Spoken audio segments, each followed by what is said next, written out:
ನಮಸ್ಕಾರ ವೀಕ್ಷಕರೇ, welcome to Sahana's kitchen tour. ಇವತ್ತಿನ ರೆಸಿಪಿ ಮಸಾಲೆ ಉಪ್ಪಿಟ್ಟು. ಬೇಕಾಗುವ ಸಾಮಗ್ರಿಗಳು ನಾನಾಗಲೇ ರೆಡಿ ಮಾಡಿಟ್ಕೊಂಡಿದ್ದೀನಿ. ಮೊದಲಿಗೆ ಸಣ್ಣ ಕುಕ್ಕರಿನಲ್ಲಿ 2 ಲೋಟ ನೀರನ್ನು ಹಾಕಿ ಅದಕ್ಕೆ ಅರ್ಧ ಸ್ಪೂನ್ ಉಪ್ಪನ್ನು ಬೆರೆಸಿ ಸಣ್ಣದಾಗಿ ಹೆಚ್ಚಿಟ್ಟುಕೊಂಡ ತರಕಾರಿ ಬೀನ್ಸು, ಕ್ಯಾರೆಟು, ಗೆಡ್ಡೆಕೋಸು, ಬಟಾಣಿ ಮತ್ತು ಆಲೂಗೆಡ್ಡೆಯನ್ನು ಹಾಕಿ ಚೆನ್ನಾಗಿ ಮಿಕ್ಸ್ ಮಾಡಿ 2 ವಿಜಿಲ್ ಬರುವವರೆಗೂ ಕೂಗಿಸಿಕೊಳ್ಳಿ. ಇನ್ನೊಂದು ಪಾತ್ರೆಯಲ್ಲಿ ಅಥವಾ ಪ್ಯಾನ್ನಲ್ಲಿ 1 ಸ್ಪೂನ್ ತುಪ್ಪ ಇಲ್ಲಾಂದರೆ ಬೆಣ್ಣೆಯನ್ನು ಹಾಕಿ ಅದಕ್ಕೆ ರವೆಯನ್ನು ಮಿಕ್ಸ್ ಮಾಡಿಕೊಳ್ಳಿ. ಇಲ್ಲಿ ನಾನು ಬನ್ಸಿ ರವೆಯನ್ನು ತೆಗೆದುಕೊಂಡಿದ್ದೇನೆ. ನೀವು ಸಣ್ಣ ರವೆಯನ್ನು ಬೇಕಾದರೂ ತೆಗೆದುಕೊಳ್ಳಬಹುದು. ಕೆಂಪಗಾಗಿ ಹುರಿದು ಎತ್ತಿಟ್ಟುಕೊಳ್ಳಿ. ಇನ್ನೊಂದು ಪಾತ್ರೆಯಲ್ಲಿ ಎಣ್ಣೆಯನ್ನು ಹಾಕಿ ಅದಕ್ಕೆ ಸಾಸಿವೆಯನ್ನು ಹಾಕಿ, ನಂತರ 2 ಚಕ್ಕೆ, 2 ಲವಂಗ, 4 ಮರಾಠಿ ಮೊಗ್ಗು, 3ರಿಂದ 4 ಮಸಾಲೆ ಎಲೆ ಅಥವಾ ಪಲಾವ್ ಎಲೆಯನ್ನು ಮಿಕ್ಸ್ ಮಾಡಿಕೊಳ್ಳಿ. ಸ್ವಲ್ಪ ಕೆಂಪಗಾದ ನಂತರ ಅದಕ್ಕೆ 2 ಸ್ಪೂನ್ ಕಡಲೆಬೇಳೆಯನ್ನು ಮಿಕ್ಸ್ ಮಾಡಿಕೊಳ್ಳಿ ಮತ್ತು 2 ಸ್ಪೂನ್ ಉದ್ದಿನಬೇಳೆಯನ್ನು ಮಿಕ್ಸ್ ಮಾಡಿಕೊಳ್ಳಿ. ಎಲ್ಲವನ್ನು ಸಮ ಪ್ರಮಾಣದಲ್ಲಿ ಮಿಕ್ಸ್ ಮಾಡಿ 1 ಒಣಮೆಣಸಿನಕಾಯಿಯನ್ನು ಹಾಕಿ ಕೆಂಪಗಾಗುವವರೆಗೂ ಹುರಿದುಕೊಳ್ಳಿ.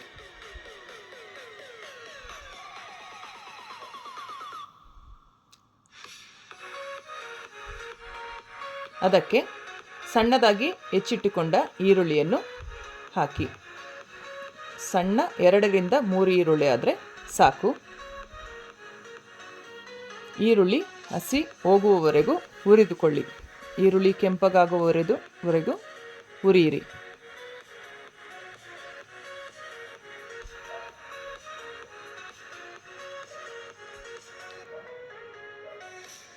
ಇದಕ್ಕೆ ಶುಂಠಿ ಬೆಳ್ಳುಳ್ಳಿಯನ್ನು ಜಜ್ಜಿಟ್ಟುಕೊಳ್ಳಬೇಕು. ಪೇಸ್ಟ್ ಮಾಡ್ಕೋಬೇಡಿ, ಜಜ್ಜಿಕೊಂಡು ಮಿಕ್ಸ್ ಮಾಡಿ.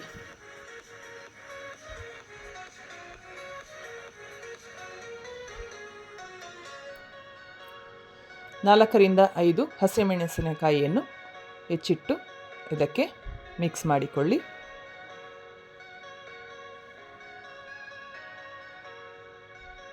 ಸಣ್ಣದ 1 ಟೊಮೆಟೊವನ್ನು ಹೆಚ್ಚಿ ಇದಕ್ಕೆ ಮಿಕ್ಸ್ ಮಾಡಿ.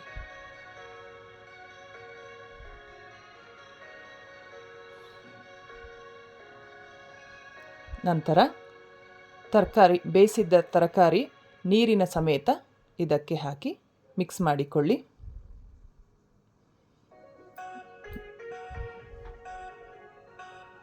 ಮತ್ತು ನಮಗೆ ಎಷ್ಟು ಪ್ರಮಾಣದ ನೀರು ಬೇಕು ಎಂದು ನೋಡಿಕೊಳ್ಳಿ. ಅದಕ್ಕೆ 1/4 ಸ್ಪೂನ್ ಗರಂ ಮಸಾಲ, ಅರ್ಧ ಸ್ಪೂನ್ ಚಕ್ಕೆ ಲವಂಗ ಪುಡಿ, 1/4 ಸ್ಪೂನ್ ಅರಿಶಿಣವನ್ನು ಹಾಕಿ ಚೆನ್ನಾಗಿ ಮಿಕ್ಸ್ ಮಾಡಿ. ಎಲ್ಲವನ್ನು ಚೆನ್ನಾಗಿ ಮಿಕ್ಸ್ ಮಾಡಿಕೊಳ್ಳಿ. ಚೆನ್ನಾಗಿ ಕುದಿ ಬರುವವರೆಗೂ ನೋಡಿಕೊಳ್ಳಿ. ಅದಕ್ಕೆ ಕರಿಬೇವು ಮತ್ತು ಸಣ್ಣದಾಗಿ ಹೆಚ್ಚಿಟ್ಟುಕೊಂಡ ಕೊತ್ತಂಬರಿಯನ್ನು ಹಾಕಿ ರುಚಿಗೆ ತಕ್ಕಷ್ಟು ಉಪ್ಪನ್ನು ಹಾಕಿ. ತರಕಾರಿಗೆ ಈಗಾಗಲೇ ಅರ್ಧ ಸ್ಪೂನ್ ಉಪ್ಪನ್ನು ಹಾಕಿದ್ದೀವಿ. ಉಪ್ಪನ್ನು ನೋಡಿಕೊಂಡು ಹಾಕಿ. ಅದಕ್ಕೆ ಕುದಿ ಬಂದ ನಂತರ ರವೆಯನ್ನು ಮಿಕ್ಸ್ ಮಾಡಿ. ಉರಿಯನ್ನು ಸಣ್ಣ ಪ್ರಮಾಣದಲ್ಲಿರಲಿ. ರವೆ ಗಂಟಾಗದ ಹಾಗೆ ತಿರುಗುತ್ತಾ ಇರಬೇಕು. ಚೆನ್ನಾಗಿ ಕುದಿ ಬರೋವರೆಗೂ ತಿರುಗುತ್ತಾ ಇರಿ. ಚೆನ್ನಾಗಿ ಕುದಿ ಬಂದ ನಂತರ ಅದಕ್ಕೆ ತುರಿದಿಟ್ಟ ತೆಂಗಿನಕಾಯಿ ತುರಿಯನ್ನು ಹಾಕಿಕೊಳ್ಳಿ.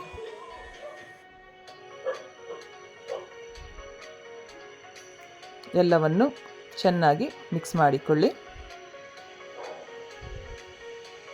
ಸಣ್ಣ ಉರಿಯಲ್ಲಿರಲಿ. ಒಂದು ತಟ್ಟೆ ಅಥವಾ ಪ್ಲೇಟನ್ನು ಮುಚ್ಚಿ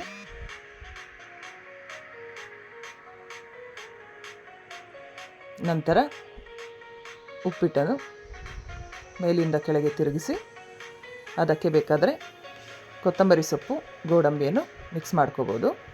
ಈಗ ಸವಿಯಲು ಮಸಾಲೆ ಉಪ್ಪಿಟ್ಟು ತಯಾರಾಗಿದೆ. Thank you for watching Sahana's kitchen tour.